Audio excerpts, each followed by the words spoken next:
bamelihi hooyaday agoonnimo igu soo korisay way xanuunsanaysaa muddooyinkii ugu dambeeyayna way bugtay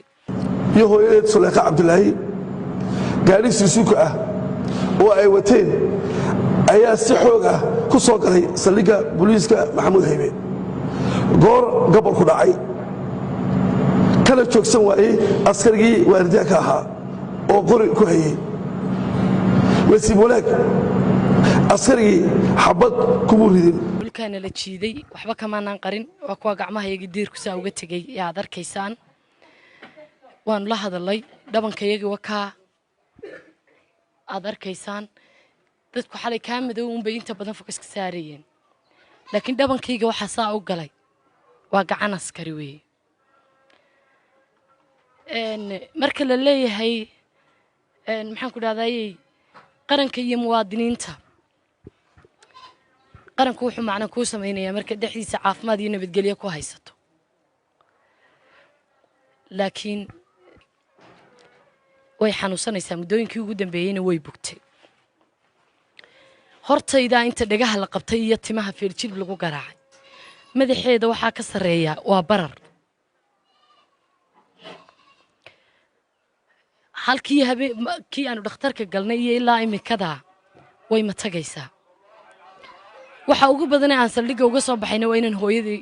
horta anigu dhakhtar la helo oo aanan hadhowtadii naftayda ku eersanin adaa jeelka ku sii dhaxayay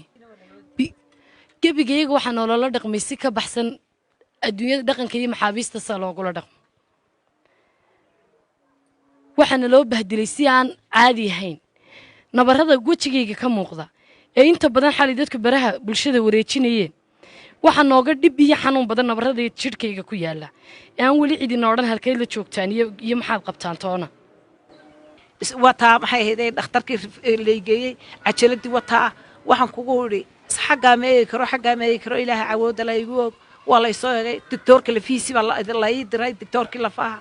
waxaan kugu yiri gaboosa la ila kulansiiyay waxaan kugu yiri yaani ma dhaqaaqi karayo imikadaasaan dhaawacii ka xumahay waxdii marka habeenkii marka sawti fi habeenka caawa soo kaymid haalgelina way ka bixiyeen wixii meesha ka dhacay waxaanay codsadeen in loo sii daayo eedaysanayaasha waxaanay ballan qaadeen in aanay wax dambe oo khaldaad ah ku samayn doonin ciidanka booliiska taasoo ku cad nootaayada sharciga ah ee halkan aan idinka tusayo oo halkan aan idinka tusayo iyagoo oo miyirkooda iyo maankoodaba qaba ayay hooda iyo hooyadeedba saxiixeen nootaayada sharciga ah oo lagu sii daayay iyo odayadoodii iyo caaqilkoodii iyo waxgaradkoodiiba waxaa nasiib darro ah in ceebayn iyo sumcadilis loo geliyo baraha bulshada ugu taala iyo hooyaday feerjilibka lagu garaacay iyo aniga dhibaatada iyo diilimaha wajigayga loo geystay ayay farayaadeen inaan hadlo waxa weeyaan aniga dhibaatadayda shidaalka igu shubanaysa idinkan waxa shidaalka isku shubanaya idinkoo darajooyin la aniga inaan yara isa soo kay wadaag taagteen waxa weeyaan in inta dadka ciidanka tiraadaan dadka soo cuna marka dambe dadka Soomaaliyeed ku shaambadaysaan Soomaaliyeed dulmiba xuduudo u kala samaysateen oo la haydeen dulmi baan ugu dhacay anagu dulmi dhacayna garan mayne dulmigii baa anaga maanta nagu dhacay a sheegi jirteen dib ku beelu ka jira anagu maanaan aragay musabixi markii aniga aabahay la diray 1994 wasiirka arrimaha gudaha ayuha iyo amniga maanta markii aniga leeyahay xabad nasiib wanaag magaana xabad kugu dhicina walaanta u sareysa ee wadanka madax meel ka sareysa oo la taabtay ma jirtay Faysal Xiisa daladiisa waxa kamid ahaa hoodoy lama soo xiriirin hogaanka cabashada war hogaanka cabashada ilaahay baan ku dhaariyay inta gar qaadaan oo gar islaam qaadaan bal dadka dhexnoo ahaado hogaanka cabashada may jananka ku xigeenka ciidamada ay ku simii jananka ciidamada ay wadankaba ka si jananka aba ka sareeyo ka udhi mise hogaanka cabashada sareeya wana garso baaritaan madax banaan baarinkayga lagu sameyn doona wixii nagu dhacay baaritaan madax banaan iyo komishanka xuquuqul insaanka iyo garyaqaanada iyo warbaahinta iyo ehelada ayaa ka hawlgali doona haddii inta dadka tacadidaan shaarar kale u xidhaan haddii inta dadka tacadid waxa muuqaalka ka xiga ee aan anigu halkan u soo galo maxaan ku dhahdaayay waxa iyaga waxba lagaga qaban waayo ee aan bartaa la soo istaago waana urbaadhaysaane waxaydaan naga filinayn baa naga keniman doona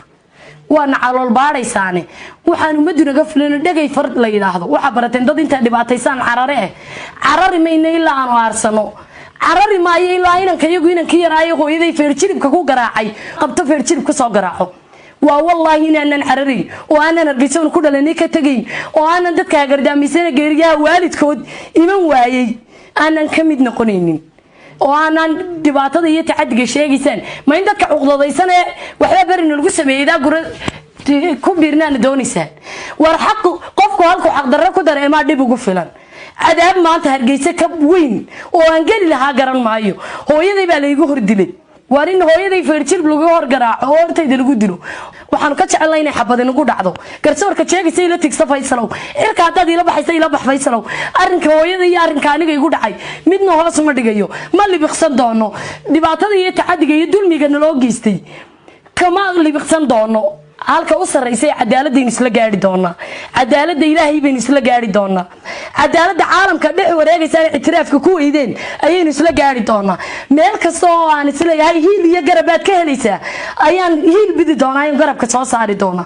cadaawada Soomaaliland noo gelinaysaan ayaan falowgeeda qaban doona Faysalow anaga dhibaatada nagu taala iyo hooyaday feerjiribka lagu garaacay iyo aniga dhibaatada iyo diillimaha wajigayga loo geystay ayay farayaad inaan hadlo waxa weeyaan aniga dhibaatada shidaalka igu shubanaysa idinkan waxa shidaalka isku shubanay idinkoo darajooyin la aniga inaan yara isa soo kay wadaag taagteen waxa weeyaan inta dadka ciidanka tiraadaan dadka soo cuna marka damada dadka Soomaaliyeed ku shaambadaysan Soomaaliyeed dulmi ba xuduudo u kala samaysateen oo la haydeen dulmi baa nagu dhacay anagu dulmi dhacayna garan mayne dulmigii baa anaga maanta nagu dhacay asheegi jirteen dib ku beelu ka jira anagu maanaan aragay musabixi markii aniga aabahay la diray 1994 wasiirka arrimaha gudaha ayuha iyo amniga maanta markii aniga leeyahay xabad nasiib wanaag magaanay xabad kugu dhicina waa laanta u sareysa ee wadanka madax meel ka sareysa oo la taabtay jirtay Faysal Xiis hadaladiisa waxa kamid ahaa hoodoy lama soo xiriirin hogaanka cabashada war hogaanka cabashada ilaahay baan ku dhaariyay inta gar qaadaan oo gar islaam qaadaan bal dadka dhexnoo ahaado hogaanka cabashada may jananka ku xigeenka ciidamada ay ku simii jananka ciidamada ay wadanka ka si jananka aba ka sareeyo ka udhi mise hogaanka cabashada sareeya warna garso baaritaan madax banaan baarinkayga lagu sameyn doona wixii nagu dhacay baaritaan madax banaan iyo komishanka xuquuqul insaanka iyo garyaqaanada iyo warbaahinta iyo eheladayada ayaa ka hawlgali doona hadda inta dadka tacadidaan shaarar kale u xidhaan hadda inta dadka tacadid waxa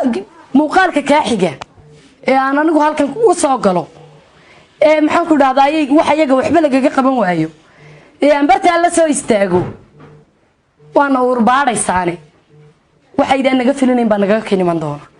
waana calool baadhaysaane waxaan ummaddu naga filin dhagay far la yiraahdo waxa barateen dad inta dhibaataysan carari mayna ilaa aanu aarsano carari maayo ilaa inanka iyagu inanka yaraayo hooyaday feerjiribka ku garaacay qabto feerjiribka soo garaaco waa wallahi inaanan carari oo aanan argaysan ku dhalanay ka tagay oo aanan dadka gardaamisana geeriyaha waalidkood iman waayay aanan ka mid noqonaynin